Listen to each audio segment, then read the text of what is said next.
HRN listeners.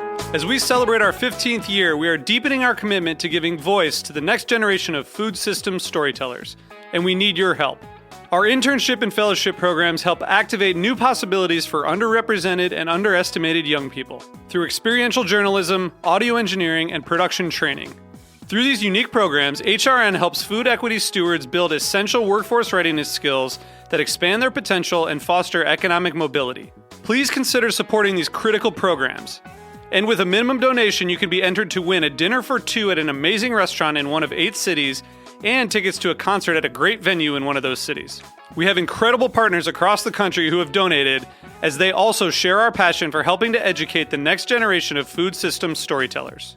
Check out heritageradionetwork.org/15 to donate and enter to win today. That's heritageradionetwork.org/15 to donate and enter to win today. And make sure you donate before March 31st. Thank you.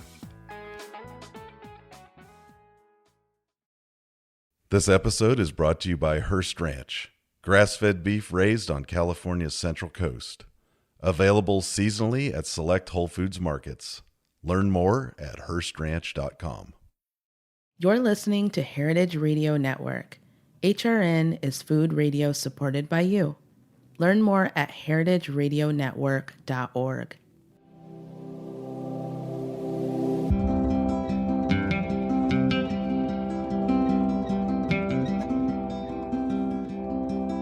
You're listening to a special edition of the Farm Report from Heritage Radio Network and the National Young Farmers Coalition. I'm your host, Lee Ullman, with my co-host, Alita Kelly. We work with a coalition of tens of thousands of farmers and advocates across the country, calling for land justice, climate action, and a more equitable future for agriculture. On this special series, we're digging into the Farm Bill, an incredibly powerful, multi-billion-dollar package of legislation. It influences what we eat and so much more. Over the course of the series, we'll be talking to farmers, policymakers, organizers, and food advocates about all the ways the Farm Bill directly impacts our lives, whether we realize it or not. We'll break down farm policy and talk to young farmers about what hangs in the balance for them as another Farm Bill gets made. We hope these stories from the front lines of our food system inspire you. Join us to shift power and change policy to support the next generation of growers and land stewards. The future of good food depends on it. In 2022, young farmers conducted a survey of over 10,000 farmers across the country. It showed that land access is the number one challenge for farmers. And those that aren't able to secure land usually just end up leaving farming altogether. Opportunities for new farmers to acquire land are disappearing. Across the country, farmland is being lost to development, and we're losing more than 2,000 acres per day. And the average age of farmers in the U.S. is nearly 60. As older farmers retire over the next 20 years, nearly half of U.S. farmland is expected to change hands. So how do we make sure this land isn't just sold to the highest bidder? We asked Young Farmers Policy Director Vanessa Garcia Polanco to unpack some of the barriers to land that our next generation of farmers are up against. So I just kind of want to ask for you to set the stage and reiterate why land access is one of the big challenges young farmers face, and maybe what are some of the main factors contributing to it? Yeah, definitely. So we know the land is foundational. Land is the base of where you can farm. So in order to have a good business plan, in order for you to be able to implement conservation practices, you need to have secure land access. Where you buy land determines a lot of your market. So it's also about finding land in the places that have market access. And also it's the land that you want to farm and the way you want to farm and the communities you want to farm. And when we did more specific policy research and in the national survey in 2022, we heard that land access was continuous the number one challenge that our farmers are struggling with. And that's for a variety of reasons, mostly because the market got extremely more competitive during the pandemic. And we just saw more corporations and hedge funds and just non-farmers buying farmland all across the country. So all these things were happening at a time that markets were really changing for young and beginning farmers. So that's a lot of the symptoms that we are seeing of why there's so much land insecurity for this generation. And also other compounding factors that I love talking about. A lot of our farmers have student debt. If you have student debt, you're less likely to be able to get a loan to buy farmland. A lot of our farmers are young parents. Childcare is really expensive. And also, again, the safety nets. If you have not been able to access other safety nets that are available to you at USDA, you have less capital access overall to be able to compete with some of these other non-farm landowners who are coming from the city or coming from other places or just are corporations and hedge funds, and they're buying the land in 3 days with a cash offer, and you have to file paperwork to apply for a loan, and you have to wait 3 or 5 weeks to hear back if you even qualify for that loan. So again, the market is not conducive and the infrastructure is not conducive right now for young farmers to compete and buying farmland. And how do these issues affect beginning and particularly BIPOC farmers in particular? Definitely in the sense that we know that BIPOC borrowers have higher student debt ratios. And we know, especially when things like related to access to USDA programs like capital, we know they're less likely to have access to those USDA programs because of historic discrimination, no access, bad customer service, and just overall not understanding the operations that we want to run as young farmers and BIPOC farmers, especially. Like we focus more in operations that are diverse, who are more hunger relieving or community driven solutions. And for when you have to show a business plan, when to get a loan, a lot of people maybe this is not a business plan, this is a nonprofit. Farming in a different way. Many of these business analysts, when you go for a loan, they may not understand and they may not have the same value alignment. So they may not see you as a viable candidate for a loan. Okay, and then are there ways in which the current Farm Bill structure contributes to some of these land access challenges? I would say that it contributes by not having any Farm Bill program that focuses on land access. So right now, we really are trying to create a new program authorized in the Farm Bill and funded through the Farm Bill that will allow for community-based organizations to put farmers on the land through diverse mechanisms, because land access and land issues are so diverse across the country, and they vary by county, by city, by state. And that's what we are focusing on this proposal, the increasing land access marketing and capital of Security Act as a venue to allow for that to happen in the Farm Bill. Yeah, that's a great and perfect segue to talking about more about the 1 Million Acres for the Future campaign and our specific marker bills, including like the LCM, which was sort of the foundation for LASSO, and this idea of equitable land access and putting that actually in the Farm Bill, funding for that. So could you talk a little bit more about why that's established and how that campaign has been moving forward? Yeah, definitely. I think I really always like to start with the campaign inception because I think it was really visionary from our team. And we were like, why don't we train farmers so they can tell their stories and we can advocate for changes that will lead to millions of dollars in investment in land access. So, and that's how the 1 Million Acres campaign came about. Since launching the 1 Million Acres for the Future campaign in 2021, the Young Farmers team has been working with a coalition of partners to secure a historic investment in equitable land access in the next Farm Bill. As part of this work, farmers in our Land Advocacy Fellowship program have been leading the conversation on land policy change in DC. They've been meeting with members of Congress to share their needs, challenges, and ideas for the future of agriculture. Having farmers tell their stories is what led the USDA to use Inflation Reduction Act funding to create the Increasing Land, Capital, and Market Access Program in 2022. It's a mouthful, so we call it LCM for short.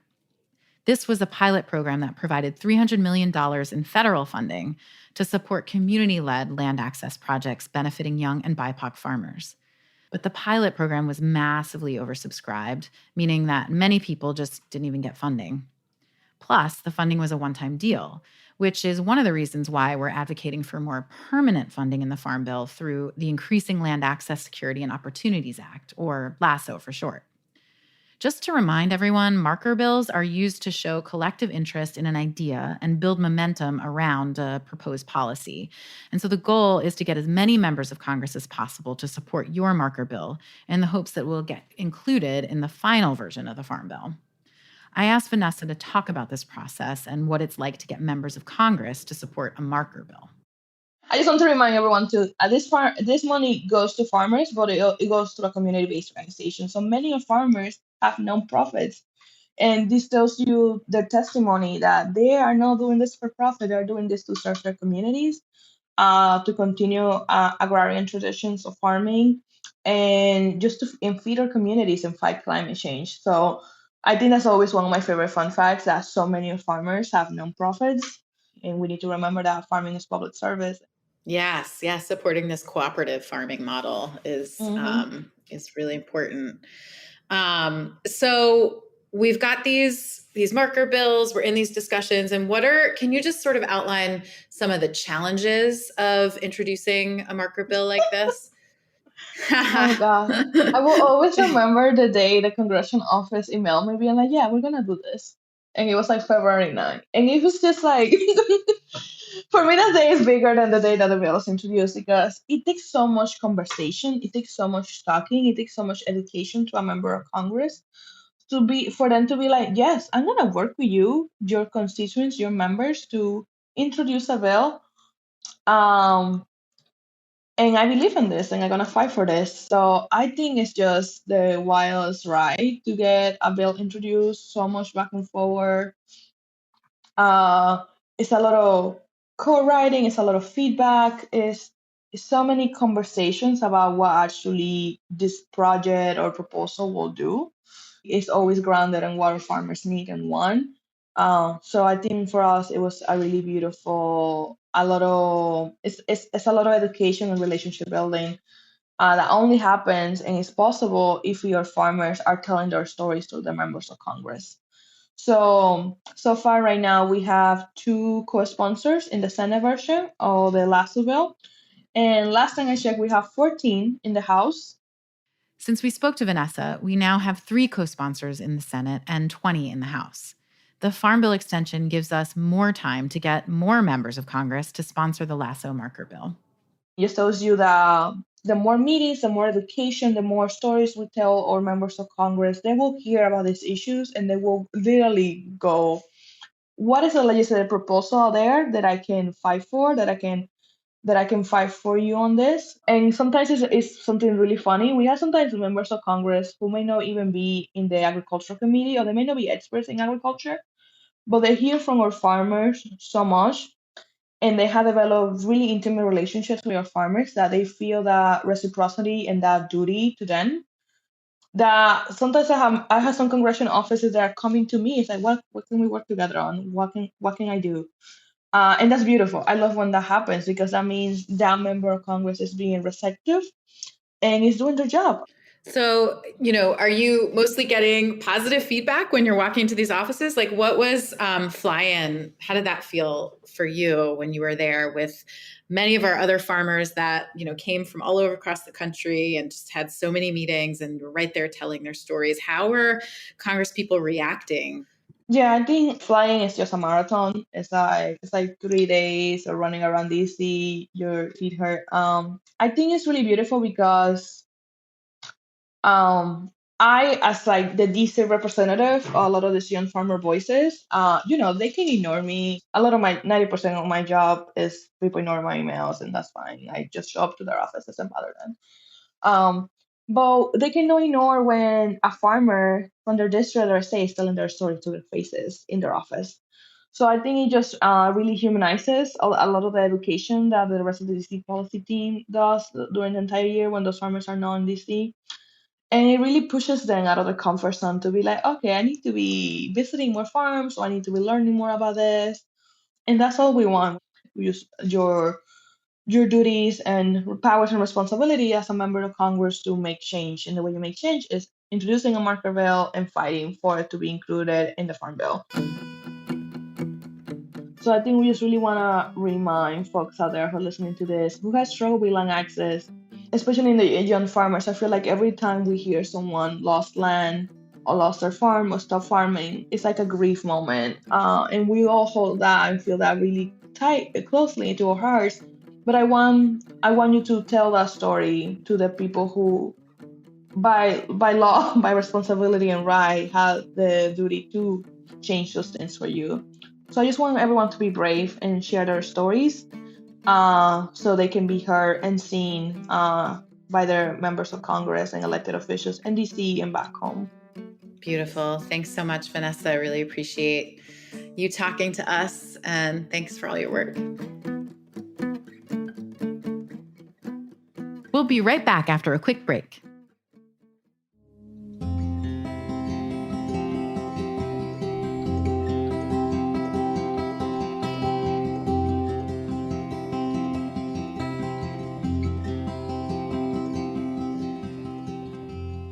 Hearst Ranch, in collaboration with Whole Foods Market, is proud to be the presenting sponsor of The Farm Report, a special HRN series in collaboration with the National Young Farmers Coalition. Tune in each week to hear from farmers, policymakers, organizers, and food advocates about all the ways the Farm Bill directly impacts our lives, whether we realize it or not.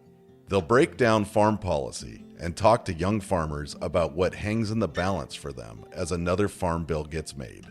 Join the coalition to shift power and change policy for the next generation of growers and land stewards. The future of good food depends on it. Learn more at heritageradionetwork.org or wherever you listen to podcasts. So how does all of this advocacy work actually make a difference? Tyran Heru-Lewis runs Heru Urban Farming in St. Louis, Missouri. His project was one of 50 across the country to receive funding from the LCM program.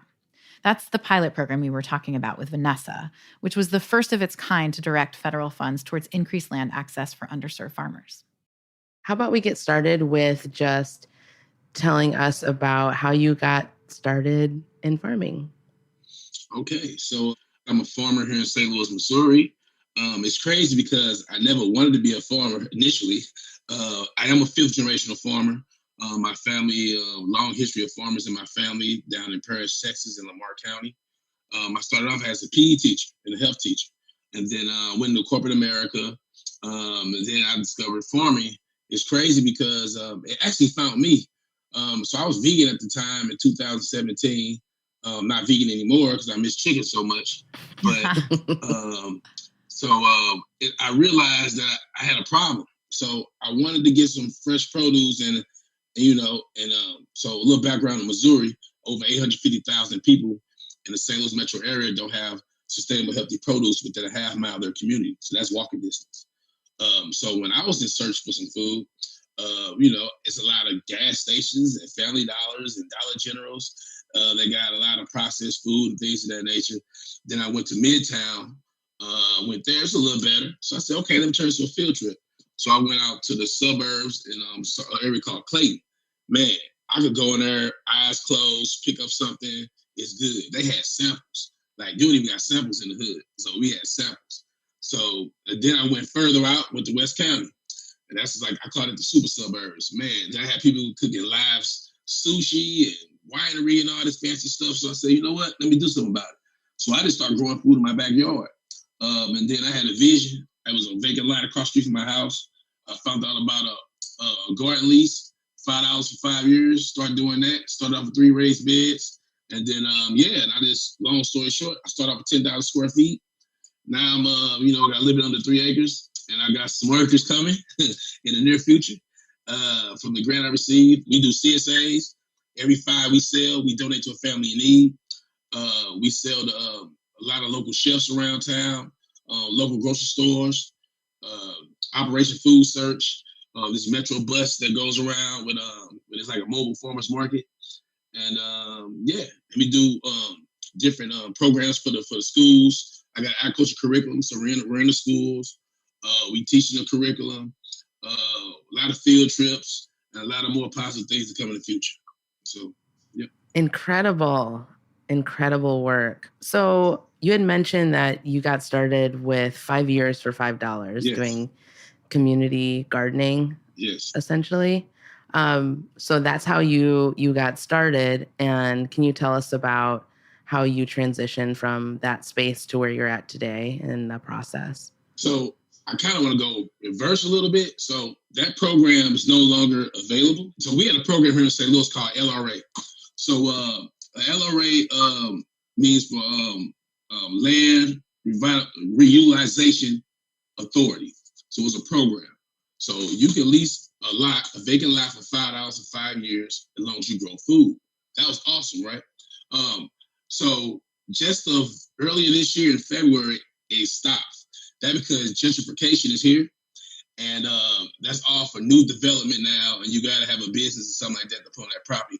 A lot of people lost their land, but I transitioned to where I'm at now. I'm blessed, to be honest with you. I came up a different way than your traditional farmers. So St. Louis is good on entrepreneurship, and we have a lot of accelerators here. I was the only farmer in these accelerators. So that was a blessing in disguise for me, even though it seemed like a farmer shouldn't be in these spaces, because it was a lot of tech going on and, and food and stuff like that. But it taught me, I guess, to get myself out there, and it taught me the behind the scenes stuff. And I acquired certain skills that your average farmer wouldn't receive, but not going, because they do a traditional route. So that was cool. And a lot of people started recognizing and started giving me monies and stuff like that. And I just saw the need that COVID happened in 2020. I kind of got laid off from my GM job, and then everybody started getting health conscious and started being more. So that's kind of like I came at the right time, really. And it just catapulted me into these spaces, and I really appreciated that. Yeah. What about any sort of USDA programs that you've been involved with? Can you tell us about Land Capital Market Access Grant Program, things like that? Yes, I can. I am a aggressive grant writer, I guess. And it's crazy because I guess I had to get inspired to do that as well.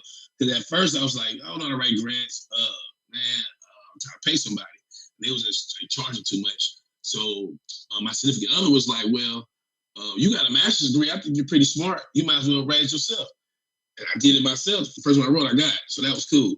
And that was like 10 grants ago. So then I came across the Land Capital Market Access Grant. Now, it was crazy how this came about, because when I saw the grant, and this is all the stuff that we've been working for, right? So I seen the grant, and it was 2 weeks out. And I was like, man, I got 2 weeks to do this grant. Oh, man, I don't know. So a lot of people was like, man, that's not enough time. Man. But my ancestors told me, go get it. So we got a program here called MOCAP. And MOCAP is, they help nonprofits write grants for free. So it was crunch time, so I helped these two young ladies to write the grant, but I did get help. And we just hit the ground, We had 2 weeks, so we had to get everything. We had to pushed it through.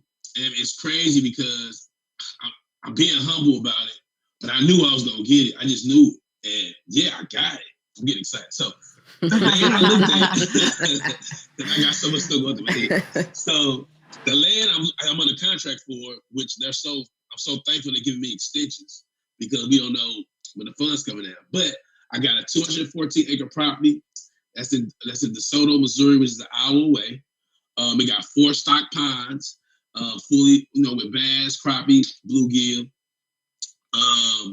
107 acres of woods, and 107 farmland. Man, the neighbors are cool. So what my proposal was, which I'm so excited about, I'm gonna have a farming incubator. So I'm gonna have 10 urban growers that need more space to come out to the farm. If you got experience, you can farm on an acre. If you don't have experience, you get a fourth of an acre, somewhere in between there, right? Between a fourth and an acre. So this is gonna be an intense training. Like, it's gonna be dope. Like, we gonna not even just teach you. Of course, we're gonna teach you farming and all that good stuff, but we're gonna teach you how to start your LLC, how to start a nonprofit, how to find distributors, like the business side, like all the stuff I was taught, right? Also, we're gonna get into this. Have enough money for me to get some goats, sheep and chickens. I won't get all that in the first year because I'm still gonna take my time and do it the right way. I'm only gonna farm on like 5 to 10 acres the first year, and then I'm gonna start building my infrastructure and all this good stuff. But I'm working with a lot of small businesses and minorities too for construction of my wash pack station, all the development we need to farm, the wells. Also, I'm gonna give away 10% of everything I grow every month. And I'm gonna do a different type of CSA. I'm gonna do a CSA by zip code for these underserved communities, and they can come to a central location. Now people give out food and boxes. I'm gonna give out fresh food like that and give it out. And I also have prepared meals as well. I'm gonna hook up with North Shore Food Hub, and they make prepared meals from growers here locally. So that'd be a cool option. I'm gonna expand my outreach to schools. So I'm gonna have 5 like schools I'm really gonna key in on, and get in there and do my agriculture curriculum with them and set them up gardens at their schools and stuff like that.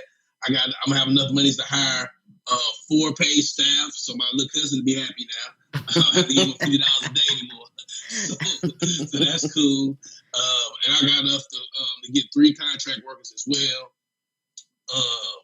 Man, it's probably stuff I'm leaving out, man. But incredible. It's going down though. It's going down. Mm-hmm. Super exciting. Yeah, so we've been talking about the LASSO marker bill, Increasing Land Access, Security, and Opportunities Act. And that included in that marker bill is the LCM program and substantiating that and securing that in the next farm bill. And so it's really cool to hear stories like yours through LCM, Land Capital Market Access Program, and the potential of it, because it's not just impacting your farm, you are leveraging this for the community. Yes. So it's really admirable. Yeah, it's clear how it's sort of made an impact. But what's also really interesting is, I hear you talking about how you've really grown as an advocate. You're part of our land fellowship, and now you're sort of training other farmers on how to be engaged in this advocacy work. Can you talk a little bit more about what it's like to actually, be a farmer advocate and meet with your representatives and how what those exchanges look like? Yeah, first of all, it's very empowering. Man, so it's crazy. Like I said, I never thought about doing this, but it's really meaningful. If everyone come together and go to the Capitol or to your state offices or whatever, and you come with those numbers and really get to the points and the topics you want to talk about, they really are open to listening. For the most part, I think in my mind, that you see a lot of, if you're gonna see bipartisanism, it's gonna be in agriculture. Your voice can be heard. If you're in this space, they don't really know what we see and what we know and what we do. So I think it's really important for us to be in these spaces and go and communicate with them, for sure. If you could talk directly right now to your member of Congress, pick one thing that you'd ask them to include in the 2023 Farm Bill. Okay. All right. So my grant was so I had to do I put it in my nonprofit name, right? And I had to collab with some people. I would like to add a land access grant or opportunity in this bill for individuals as well. Because everybody don't have a nonprofit. So I want individuals to have an opportunity to have land capital. Now, I know this is new, it's a pilot thing, but I wish it was more smooth. For example, we just waiting. We don't know the next steps. We don't know when the funds get dispersed. And that's kind of like, now when it come. I haven't been at it, so that's how I think. But at the same time, we crop planting. We got a lot of things and future contracts we want to work on, but we don't know when we gonna get the funds, and we don't know. Because if I knew, for example, if I was trying to get it for the year out so I can get our cover crops down, all that stuff ready to be prepared for the spring. So depending on when these funds are coming, I might have to take a season or 2 off next year just to get everything together. Because I got a space now, but I want to get on my new space. So I'll be preparing that land. So I might have to take the whole spring season off, which I'm not too upset about. But I might have to take that season off. And hopefully it's not the whole year. It depends on how long they take. So that's one thing. I don't know if that's me being I don't know. No, that's echoed across other farmers' Okay, stories too. Being needy or something. Yeah. I don't know. Yeah, But, true. Okay. But yeah, so that's the issue there. Just the transparency. I mean, they receive an email, you know, once a month. I mean, you reach out to them, they'll respond back, but no one knows anything. So we all just, sit back trying to figure out what's the next move. Like I said, when it come, I'm happy. I haven't been had it, so I'm not worried about that much. But it's a little, I don't know. It is a little headache to be trying to figure out things on our end, just how we gonna collab and how we gonna set up certain things that I need to know, kind of, Absolutely, because you're going from 3 acres to 200, right? Yeah. Right. So there's a lot of stuff we got to do and construction and all that. So that's my headache right now. Like I said, I'm not being too much of a, too much. Like I said, I am still thankful at the same time. But at the same time, I still do need to know something. So yeah. Still working out the kinks, but on the positive, these, this type of legislation, I think, is the first time that equitable land access has even been addressed in the Farm Bill. And so we're inching forward because of the work that you are doing, because of farmer advocacy, and because of conversations like this. So we really appreciate you taking the time to chat with us. For sure. We have a lot to learn from Tyria. Yeah. I'm taking notes for sure. I just want to say thank you so much for sharing your story. It's such a message of hope, especially like from the perspective of doing that work in an urban setting, and then where you're at now, and you're going to be leveraging like this incubator farm to support all of these brand new farmers and creating that pathway for them. I see you not just doing this for yourself and even, your generational wealth, but spreading that knowledge and awareness to so many other people who are going to impact the food system for years to come. So thank you so much for doing that work. Another farmer in our Land Advocacy Fellowship, Molly Rockeman, runs a farm in Ferguson, Missouri, which is not far from Tyran's farm. Molly founded Earth Dance Organic Farm School, a nonprofit farm that trains the next generation of farmers and gardeners who otherwise wouldn't have access to land. She farms on a plot of land that was stewarded by organic farmers for many, many years. Here's her land story. My name is Molly Rockeman.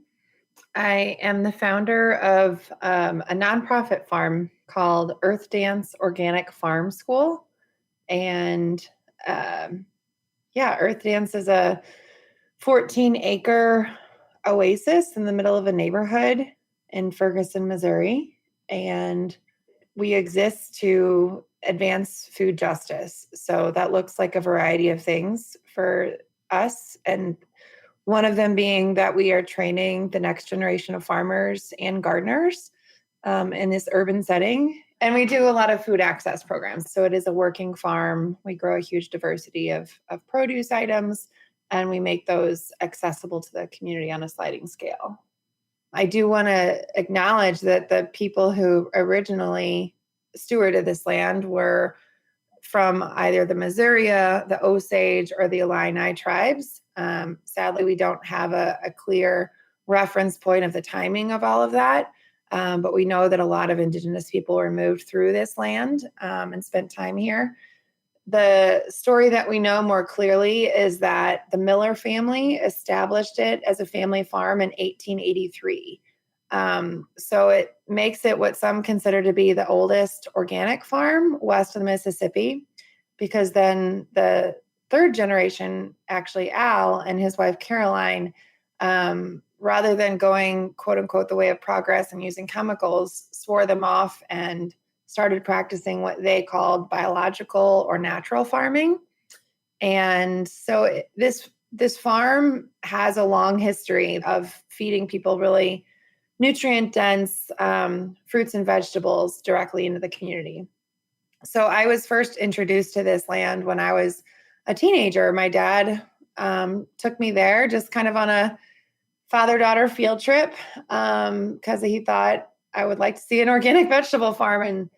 And it still, to this day, is remarkable to me that one visit left such a strong impression that I carried even overseas to Fiji. And then when I was working for our family business, which was right down the street from this farm, I got reconnected to the land by going and shopping at the Ferguson Farmers Market and meeting a gentleman there, John Wilkerson, who actually was leasing an acre of land from the woman, Caroline Miller. Her husband had passed away and she started leasing out the land by the acre. So I started out just volunteering with him on my lunch breaks or after work, and just really started to see that there was so much potential of what could happen on this particular piece of ground. And I remember just searching online, like, how do you save a farm? Because I just knew that the woman, Caroline, was in her 80s. And when she passed on, the family was just going to sell it to the highest bidder. She didn't have any kids or anybody to keep it going. So I found out about land trust organizations and reached out to one in the area. They were mostly working on the Merrimack River watershed, but thankfully their leader saw urban farming as a good use of green space and supported our fledgling project by being a fiscal sponsor so that we could raise funds to actually run educational programs on it. So it just occurred to me that we needed to get as many people connected to this land as possible. I mean, that's exactly, that sort of context is so important. And, one theme you touched on was, you had this older farmer who was transitioning out of farming. And, the fact that a lot of farmland is being sold to the highest bidder and going out of farming. And how do we prevent that? And I know that's been part of your work as a land fellow. And I was just wondering if you could talk more about that and what are the tools as a farmer that might exist out there that can help keep farmland, with farmers? I think the Lasso Act is the most critical because it's talking about land access, and, the obstacle of accessing land is huge. And I think whatever legislation is going to make it more feasible for more people to who don't necessarily have the means or who don't have the access already to do so, I think that's going to be the most critical. That's the kind of change that will last generations. I mean, getting land into the hands of working farmers again is different from funding a program that could go away after a year. This is like, we're talking about the transfer of generational wealth. So that's what's most important to me.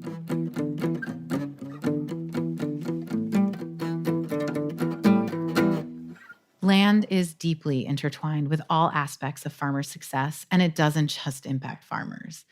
Land access is critical to the health and well-being of our environment, economy, and marginalized communities. Without federal funding and investment in equitable land access, farmers like Tyran, Molly, and so many others we've interviewed won't be able to continue their work. All of the farmers who've shared their stories in this special edition of the Farm Report speak for a generation of young farmers who are reckoning with a long list of challenges. Climate chaos, food insecurity, land access, limited funding. We've really just scratched the surface when it comes to naming the challenges that young farmers face. But this next Farm Bill is a unique opportunity. It offers a real path towards creating solutions and a chance to invest in the people who grow our food. We need our government to support our next generation of young and BIPOC farmers. We need Congress to act. Call your representative, make sure your voice is heard, check out the show notes for ways you can join the conversation and get involved. The future of our food depends on it.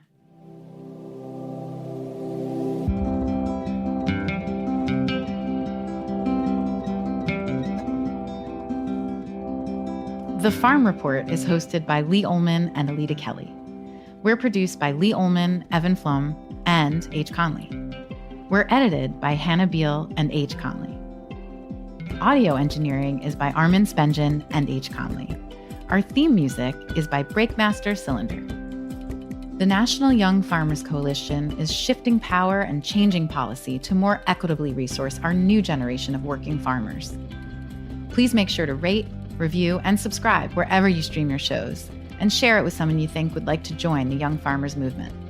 You can follow us on Instagram at heritage_radio and at Young Farmers, or take action at youngfarmers.org/advocate. Consider becoming a member of the National Young Farmers Coalition today for only $1 a year at youngfarmers.org/join. The Farm Report is powered by Simplecast. Subscribe to the Farm Report from Heritage Radio Network wherever you listen to podcasts.